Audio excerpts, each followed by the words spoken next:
The National Center for Disease Control is reporting more cases of two rare and deadly diseases found in homosexual men.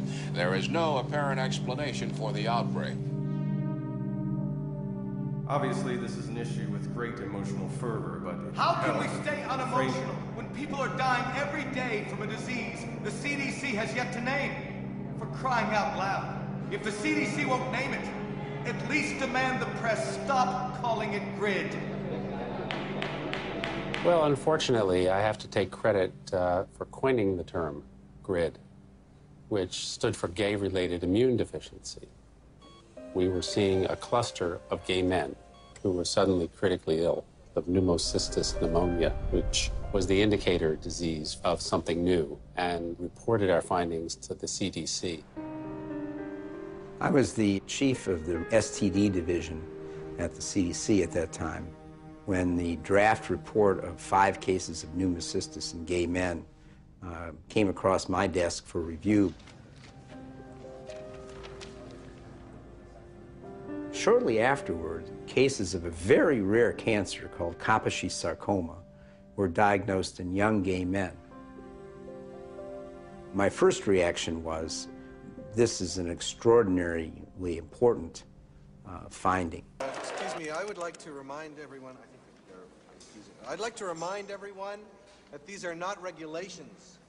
These are not regulations from the CDC. This is a workshop where every agency connected to the blood industry can evaluate information that the CDC has found. And together, we are hoping to be able to arrive at some course of action.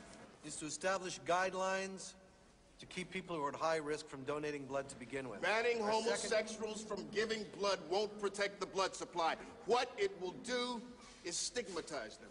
Reminds me of blood banks rejecting donations from blacks for fear of syphilis. Have you any idea of the civil rights implications of establishing such guidelines? My son's a hemophiliac, and if homosexuals are infecting the blood supply, why not keep them from becoming donors? What do you mean the entire gay community?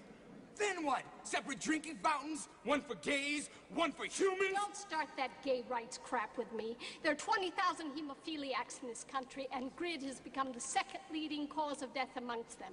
We have rights too, and one of them is the right to stay alive. I know that we're dealing with a very complex and a highly emotional issue, but it would help a lot. I wonder how you can expect us to be unemotional when at least one person is dying every day from a disease that doesn't even have a name.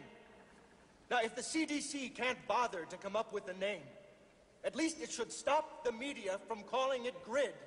We have enough people hating gays without having the entire stigma of this disease placed on us, especially since it has been shown that this disease is no longer merely gay-related. Now, I make a motion to officially call this disease Acquired Immune Deficiency Syndrome, or AIDS.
The CDC was looking for something like that when it came along. They were looking for it already. They were hoping there was going to be a new plague because polio was over. The CDC's budget was getting decreased. This is back in like the early 80s. There was double-digit inflation, a very high unemployment, a rapid military buildup, and a threat to decrease all domestic programs. And this led to reductions in force in the public health service, particularly the CDC.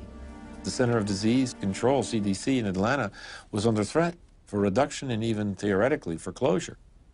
There were memos around the CDC that says we need to find a new plague.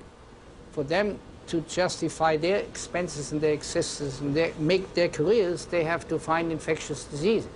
We need to find something that'll scare the American people so they won't give us more money. The media attention went from no news coverage to the most covered news story in history.